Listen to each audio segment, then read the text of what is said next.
Hello everyone, good morning all of you. Today we are starting the metabolism of carbohydrates. Guys, as you all know, in previous class we have studied the introduction of carbohydrates. Carbohydrates the major source of energy in our body. We get a lot of energy from the carbohydrates.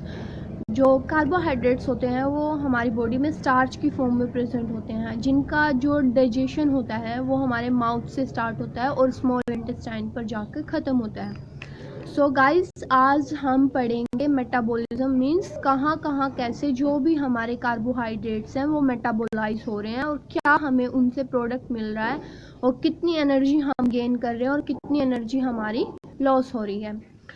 तो जो हमारे carbohydrates होते हैं उसमें हमारे metabolism के बहुत सारे साइकिल्स होते हैं, like glycolysis, gluconeogenesis, HMP shunt, Krebs cycle, pentose phosphate pathway.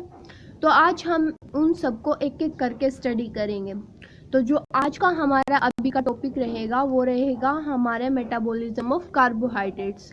इसमें हम पढ़ेंगे कि जो हमारे कार्बोहाइड्रेट्स है वो कैसे डाइजेस्ट हो रहे हैं, कैसे अब्जॉर्ब हो रहे हैं। तो अभी हम सिर्फ बेसिक पढ़ेंगे, digestion and absorption of carbohydrates. बाद में हम वन बाय वन एक एक साइकिल को स्टडी करेंगे अच्छे से।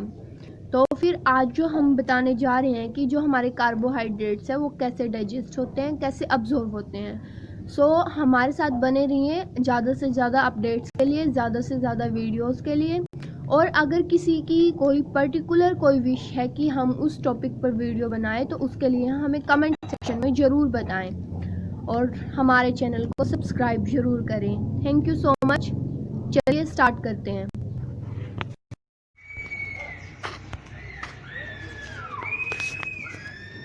So let's start carbohydrates metabolism. जो हमारे कार्बोहाइड्रेट्स होते हैं उनका जो प्रिंसिपल सोर्सेज यानी which sources where we get carbohydrates are in the form of starch, lactose, sucrose.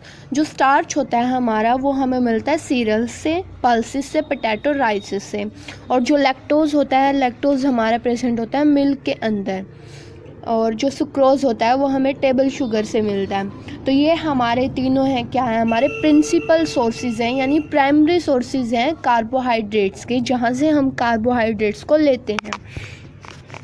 Glucose may not form an essential part of diet. जो glucose होती है वो हमारी डाइट का असेंशियल पार्ट नहीं होता, since all the dietary carbohydrates can be readily converted to glucose in the body. जबकि क्या होता है कि जो कार्बोहाइड्रेट्स हैं हमारी बॉडी में जब जाते हैं, जब उनका मेटाबॉलिज्म होता है तो वो क्या होते हैं, ग्लूकोज के अंदर कन्वर्ट हो जाते हैं। अब आ गया इनका digestion of carbohydrates. Digestion of carbohydrates begins in the mouth. इसको हम ना डायग्राम के थ्रू स्टडी करेंगे। तो अब डायग्राम देखते हैं पहले। ये है जो देखो, जैसे कि ये हमारा माउथ है, हमने कार्बोहाइड्रेट्स को इंजेस्ट करा, वो हमारे माउथ के अंदर चले गए। तो जो हमारा माउथ है उधर क्या प्रेजेंट होती है, एंजाइम प्रेजेंट होती है जिसका नाम होता है सलाइवरी अमाइलेज। जो किधर प्रेजेंट होती है, जो प्रेजेंट होती है हमारे सलाइवा के अंदर। तो जो हमारा जैसे ही हमने स्टार्च इनटेक करा सीरियल से, पल्सेस से, राइस से, पोटैटो से, जैसे भी हमने स्टार्च को इंजेस्ट किया वो हमारे माउथ के अंदर आया। माउथ के अंदर सलाइवा से मिक्स होने के साथ क्या हुआ, सलाइवा से एंजाइम रिलीज़ हुई जिसका नाम होता है सलाइवरी अमाइलेज। उसने क्या करा, उसने हमारे स्टार्च को माल्टोज के अंदर कन्वर्ट कर दिया, यानी कि हमारे कार्बोहाइड्रेट्स को डिग्रेड करके माल्टोज में चेंज कर दिया। इधर क्या होता है कि जो 5% स्टार्च थी वो ब्रोकन डाउन हो गई, यानी कि 5% स्टार्च का जो मेटाबॉलिज्म है वो इधर ही हो गया। उसके बाद माउथ से फिर वो थ्रू इसोफेगस कहाँ पहुँच गया, हमारे स्टमक के अंदर। स्टमक में हमारे ऑल्सो बहुत सारी एंजाइम्स प्रेजेंट होती है। तो जैसे ही ये जो हमारे कार्बोहाइड्रेट्स हैं स्टमक में गए, उधर क्या हुआ, जो एसिडिटी थी हमारे स्टमक की, क्योंकि हमारा जो स्टमक होता है उसकी पीएच एसिडिक होती है, तो उसने क्या कर दिया, उसने जो सलाइवरी का एक्शन था उसको स्टॉप कर दिया और जो एंजाइम थी उसको डीनेचर कर दिया, यानी कि वो एंजाइम अब वर्किंग रही ही नहीं। स्टमक ने उस एंजाइम को इनहिबिट कर दिया कि वो उधर अपना एक्शन शो करें। फिर इधर जो हमारी पेनक्रियास थी, जैसे ही जो हमारा फूड था या जो भी हमारे कार्बोहाइड्रेट्स थे स्टमक से आगे स्मॉल इंटेस्टाइन में पास हो रहे थे, वो उधर पेनक्रियास से क्या होता है, पेनक्रियास से ना एक पेनक्रिएटिक जूस यानी कि एक पेनक्रिएटिक डक्ट क्रिएट होता है, जिसके साथ मिलके उसने क्या करा, एक अपना कॉम्बिनेशन बनाया और वो कॉम्बिनेशन मिलके हमारा किधर पहुंचा, स्मॉल इंटेस्टाइन में।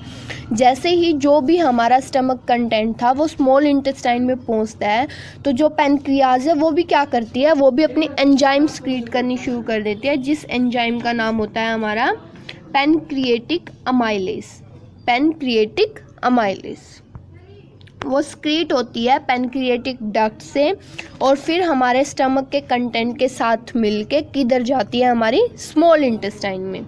इधर क्या होता है, जहाँ पे जो हमारा स्टमक कंटेंट और पैनक्रिएटिक डक्ट मिलता है, उधर जो स्टार्च होता है वो उधर भी माल्टोज के अंदर कन्वर्ट होता है, लेकिन इधर जो एंजाइम होती है वो हमारी होती है पैनक्रिएटिक अमाइलेज, क्योंकि ये हमें कहाँ से मिल रही है, पैनक्रिएटिक डक्ट से।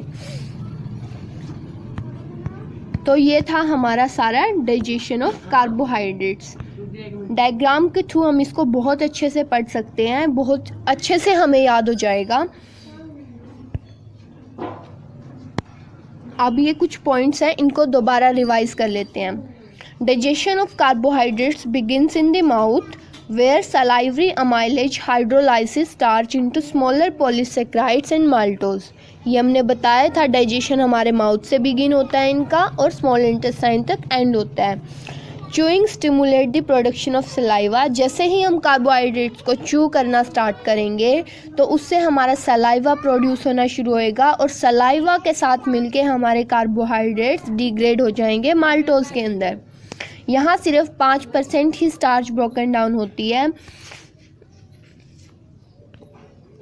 अब पढ़ते हैं इनका एब्जॉर्प्शन। सबसे पहले एब्जॉर्प्शन पढ़ने से पहले ना हम लेयर्स के बारे में पढ़ेंगे स्मॉल इंटेस्टाइन की। हमारे स्मॉल इंटेस्टाइन की 4 लेयर्स होती हैं। जो हमारी इनर मोस्ट होती है वो mucosa, then mucosa, then muscularis, then serosa outer most.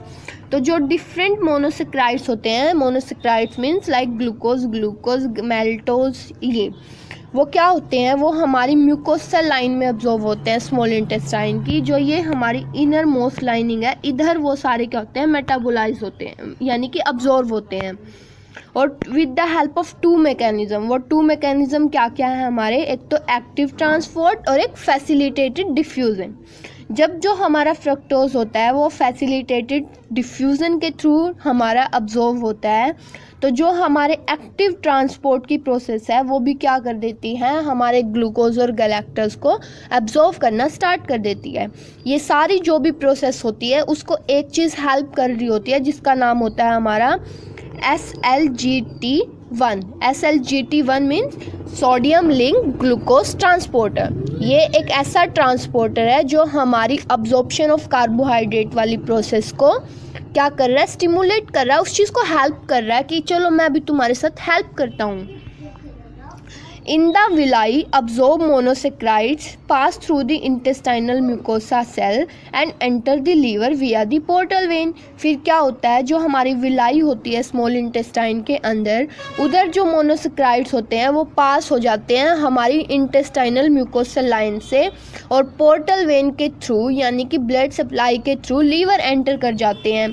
फिर लीवर में क्या होता है, जो ग्लैक्टोज और फ्रक्टोज होते हैं वो भी हमारे किधर डिग्रेड हो जाते हैं, ग्लूकोज के अंदर। ये सारा था हमारा अब्जॉर्प्शन ऑफ कार्बोहाइड्रेट्स। सो हमने अभी पढ़ा है digestion and absorption of carbohydrates. ये हमारे बहुत बहुत इम्पोर्टेंट है हमारे मेटाबॉलिक साइकिल्स को समझने के लिए। तो हमें अगर मेटाबॉलिज्म ऑफ कार्बोहाइड्रेट्स को अच्छे से समझना है तो हमें इन बेसिक पॉइंट्स का पता होना बहुत ज़रूरी है। तो अगर किसी की अब भी कोई क्वेरी या कोई डाउट है तो हमें कमेंट सेक्शन में ज़रूर बताएं।